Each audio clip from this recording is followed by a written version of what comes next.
स्वागत है आप सभी का आपके द नॉलेज वर्ल्ड इंस्टीट्यूट के इस ऑनलाइन प्लेटफॉर्म पर। दोस्तों क्लास 10th का आज प्रोजेक्ट रील का क्वेश्चन हम लेकर के आ गए हैं, देख रहे हैं, है ना। साइंस का पेपर है और यहाँ जो है सो आप देख पा रहे हैं क्लास 10 है, ठीक है। तो दोस्तों चलिए देरी ना करते हुए हम लोग वीडियो को शुरू करते हैं, सारे क्वेश्चन को देखते हैं क्या है। तो नीचे आते हैं दोस्तों, हम क्वेश्चंस जो बताएंगे दोस्तों थोड़ा ध्यान दीजिएगा, थोड़ा सा ये सेंसिटिव है ना। हम लोग नंबरिंग को थोड़ा गायब कर देंगे, आप ध्यान दीजिएगा क्या है यहाँ पे। सबसे पहला क्वेश्चन, निम्न में कौन विद्युत सेल का प्रतीक है। दोस्तों विद्युत सेल का जो प्रतीक होता है वो ऐसा होता है, ऑप्शन नंबर सी, जैसे देख पा रहे हैं आप, ऑप्शन नंबर सी कर लें इसका। ओके चलिए चलते हैं क्वेश्चन नंबर 2 की ओर। विद्युत धारा का SI मात्रक क्या है, ठीक है। हमारा नेक्स्ट क्वेश्चन है विद्युत धारा का SI मात्रक क्या है। तो इसका आंसर आपका ऑप्शन में क्या है, एम्पियर है, ठीक है, ओम है, वोल्टमीटर है और कूलाम है। तो दोस्तों इसका आप जो आंसर है हमें कमेंट में करें, ठीक है। विद्युत धारा का SI मात्रक क्या है, इन चारों में से हमको आप कमेंट में करें क्या होगा इसमें से, ठीक है। चलिए चलते हैं अगले क्वेश्चन में। विद्युत परिपथ क्या है। दोस्तों आप देख पा रहे हैं यहाँ पर विद्युत परिपथ क्या है, यहाँ पे आपका ऑप्शन दिया है विद्युत धारा का खुला पथ, विद्युत धारा का सतत व बंद पथ, ए और बी दोनों, और इनमें से कोई नहीं।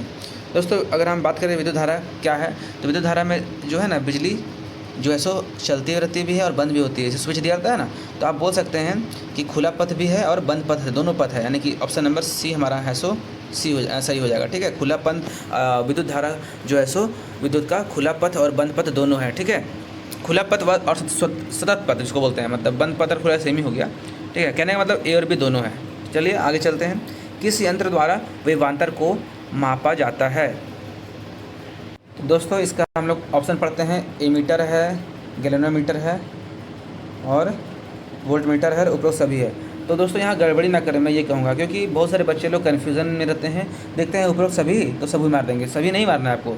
आप लोग जैसे पढ़ पा रहे होंगे कि आप पढ़े भी होंगे अपने क्लास में, ठीक है, कि वोल्ट मीटर जो होता है ना वही क्या करता है, विभवांतर को नापता है, ठीक है। याद रखिएगा, विभवांतर को जो है V से दिखाते हैं और वोल्ट मीटर भी V से दिखाते हैं। याद रखिएगा दोनों का आंसर मतलब दोनों V से है शुरुआत, इसलिए आपको ट्रिक मैं दे रहा हूँ। विभवांतर का मात्रक जो होगा, विभवांतर मापने का जो यंत्र है वो क्या है, वोल्ट मीटर, याद रखिएगा। चलिए अगले क्वेश्चन को चलते हैं। परिपथ में दो बिंदुओं के बीच विभवांतर को बनाए रखने के लिए कौन सा यंत्र प्रयोग में लाया जाता है, ठीक है। इसका ऑप्शन देख लेते हैं क्या क्या है। परिपथ है, ठीक है, धारा है, तार है और सेल है। तो दोस्तों इसका आंसर जो आप कर लीजिएगा वो होगा सेल, ठीक है, ऑप्शन नंबर डी, ठीक है। चलते हैं नेक्स्ट क्वेश्चन की ओर। यदि प्रतिरोध दोगुना हो जाए तो विद्युत धारा कितनी हो जाती है, ठीक है। आधी, 4 गुनी, 2 गुनी और इनमें से कोई नहीं। तो दोस्तों ये भी क्वेश्चन बार बार रिपीटेड है, याद रखिएगा। परिपथ जब भी दोगुना होगा, प्रतिरोध जब भी दोगुना होगा तो जो है सो विद्युत धारा आधा हो जाएगा, ठीक है, यानी कि आधी। चलिए विभवांतर, अगला क्वेश्चन है, विभवांतर तथा विद्युत धारा के बीच ग्राफ कैसा होता है। तो दोस्तों इसका आंसर मेरे अकॉर्डिंग 1 हो जाएगा, ओके, और आप लोग भी देख सकते हैं इसको। चलिए देखते हैं अगले क्वेश्चन में क्या है। कौन सा पादप नियंत्रक फल बेचने वालों द्वारा उपयोग किया जाता है। तो इसका हम लोग ऑप्शंस पढ़ते हैं, क्या है, एब्सिसिक एसिड अम्ल जिसको बोलते हैं, जिब्रेलियन और इथाइलिन और ऑक्सिन। तो इसका आंसर ऑप्शन सी हो जाएगा, ठीक है, इथाइलिन। चलिए देखते हैं अगला क्वेश्चन क्या है। निम्नलिखित में से कौन सी एक अंतःस्रावी और बहिःस्रावी ग्रंथि दो प्रकार की होती है। पैथाराइड पहला ऑप्शन है, यकृत, अग्न्याशय और थायराइड। तो दोस्तों इसका आंसर जो हो जाएगा पैनक्रियाज, ठीक है, अग्न्याशय। चलते हैं अगले क्वेश्चन की ओर। वृद्धि हार्मोन का स्राव किस ग्रंथि से होता है।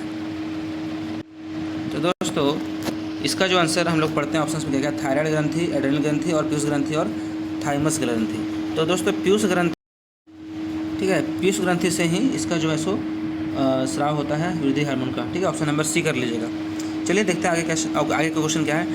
अब आता है हम लोग का सब्जेक्टिव क्वेश्चन। सब्जेक्टिव करीब 10 थे, सब्जेक्टिव में आते हैं हम लोग क्या क्या है, देख पा रहे हैं कि सबसे पहला क्वेश्चन है, विद्युत धारा किसे कहते हैं, what is called electric current, ठीक है। चलिए इसका आंसर देखते हैं।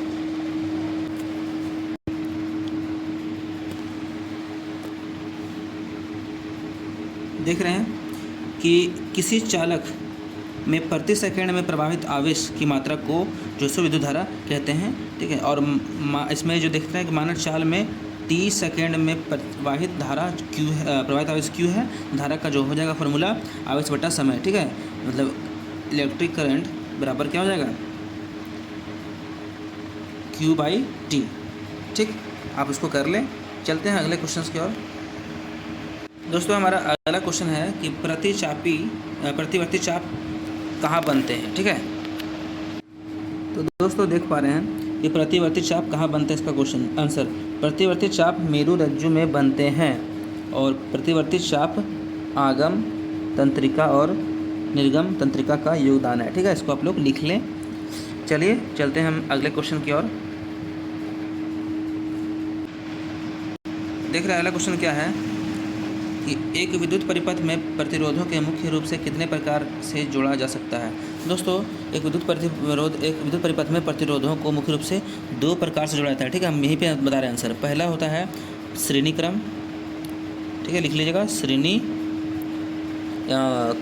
कलर दूसरा कर दें क्या, चलिए देखिएगा, कलर कर देते हैं ब्लू, ठीक है। पहला होता है ना, पहला हमारा जो है सो श्रेणी क्रम। 2 क्रम में हम बोल रहे हैं, दो क्रम में जोड़ा जाता है। कितने क्रम में, मुख्य रूप से 2 क्रम में जोड़ा जाता है। पहला क्या है, श्रेणी क्रम। अब दूसरा आप लोग को याद आ गया अगर पढ़े होंगे तो, दूसरा है पार्श्व क्रम। पार्श्व क्रम, ठीक है, ये रहा है, ठीक है, पार्श्व क्रम। तो श्रेणी क्रम और पार्श्व क्रम में 2 प्रकार से हम लोग जोड़ सकते हैं प्रतिरोधों को, ठीक है, एक विद्युत परिपथ में। चलिए अगला क्वेश्चन की ओर हम लोग जाते हैं, क्या है देखते हैं।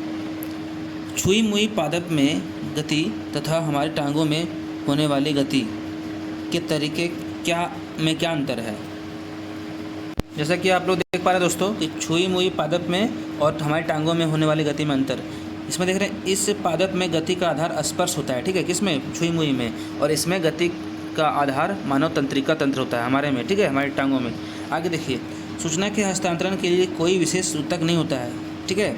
छुई मुई में कोई विशेष ऊतक नहीं होता है। और हमारे में क्या होता है, सूचना विनिमय के लिए एक पूर्ण प्रणाली केंद्रीय तंत्रिका तंत्र, ठीक है, सेंट्रल नर्वस सिस्टम को बोलते हैं, और परिधीय तंत्रिका तंत्र होते हैं, ठीक है। आप समझ में आ गया होगा आप लोग क्या है। आगे देखते हैं, कुछ और पॉइंट हैं, कुछ और मतलब पॉइंट से देख लेते हैं। पादप कोशिकाओं में गतिविधियों के लिए विशेष प्रोटीन नहीं होता है, ठीक है। पौधों में विशेष प्रोटीन नहीं होता है गतिविधि के लिए। पशु कोशिकाओं में विशेष प्रोटीन होता है जो मांसपेशियों को संकुचन करने में मदद करता है, ठीक है। देख पा रहे हैं आप, ये हमारा टांगों के बीच का अंतर है। मतलब ये पौधों के सुई मुई में और टांगों के बीच में 2 अंतर है। अगला पॉइंट क्या है, यह पौधों के हार्मोन द्वारा नियंत्रित होता है और यह मस्तिष्क के पिछले हिस्से में स्थित सेरिबेलम द्वारा नियंत्रित होता है। पौधा में दोस्तों पौधों के हार्मोन द्वारा होता है नियंत्रित, और हमारा सेरिबेलम के द्वारा, ठीक है। इसको आप लोग कर लें, देख पा रहे होंगे इसी तरीके से। तो आप लोग सारा कर लें, ठीक है। जहाँ समझ में नहीं आ रहा होगा वीडियो को रोक करके आंसर देख सकते हैं आप लोग। देखिए हमारा जब है सो आखिरी प्रश्न है, आखिरी 2 प्रश्न और है, देखते हैं क्या है अगला क्वेश्चन। एक घर में 400 वाट का रेफ्रिजरेटर है और 200 वाट का टीवी है, ठीक है, और 150 वाट का पंखा है और 50 वाट का जो है सो बल्ब है। तो सभी उपकरण प्रतिदिन 8 घंटे चलते हैं। 3 रुपये प्रति kWh किलोवाट आवर की दर से इन्हें 30 दिन के लिए जो सो चलाने के लिए विद्युत ऊर्जा का मूल्य क्या होगा। देख रहे हैं, बहुत ईजी क्वेश्चन है। आइए इसका आंसर हम लोग देखते हैं। दोस्तों मैं जल्दबाजी में थोड़ा सा वीडियो बना रहा हूँ, देख रहे हैं आप लोग पढ़ पा रहे होंगे। जितने भी मतलब यहाँ पे उपकरण थे, जैसे 400 वाट है, 200 वाट है, 150 वाट है और 50 वाट है, सभी को हमको जोड़ के हम लोग निकाल लिए, करीब 800 वाट का जो है सो कुल आ गया हमारा सारा उपकरण का जो है सो, है ना, ये जो खपत कर रहा है ऊर्जा। अब ऊर्जा देख रहे हैं यहाँ पे 8 घंटे तक ये ले रहा है ना, तो 800 वाट गुना 8 घंटा के लिए तो 6400 WH हो जाएगा, मतलब ठीक है, वाट आवर हो जाएगा। अब इसको kWh में करते हैं परिवर्तित, यानी कि किलो घंटा आवर में। क्या किए, इस 6400 को हमने 1000 से भागा दे दिया तो 6.4 kWh आया। अब क्या करना है, इसको बिजली की ऊर्जा जिसमें बताया जा रहा है दोस्तों, हम इसे देख रहे हैं कि क्या 3 रुपया है करके, है ना। तो हमने क्या किया, 30 दिन का खर्चा निकाला है, तो 64 यानी कि 6.4 बोलेंगे इसको, गुना 3 करेंगे तो 4 तिया 12 के 2, इसको 4 तिया 12 करेंगे तो 2 बचाए, हाथ में 1 6 8 19 यानी कि 19.2 रुपये, यानी कि 19 रुपया 20 पैसा पूरा कुल खर्चा आएगा। आप लोग समझ गए होंगे मुझे उम्मीद है। चलिए हम लोग आगे बढ़ते हैं हमारा आखिरी प्रश्न की ओर। दोस्तों हमारा आखिरी प्रश्न देख रहे हैं क्या है, जंतुओं में रासायनिक समन्वय कैसे होता है, उदाहरण सहित व्याख्या करें।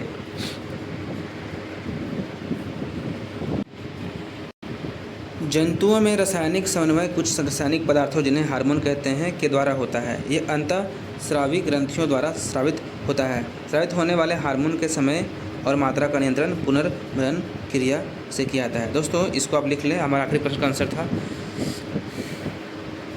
तो दोस्तों उम्मीद करते हैं कि हमारा सारा क्वेश्चंस का आंसर आपको समझ में आया होगा। जो समझ में नहीं आया होगा आप लोग कमेंट करें, ठीक है।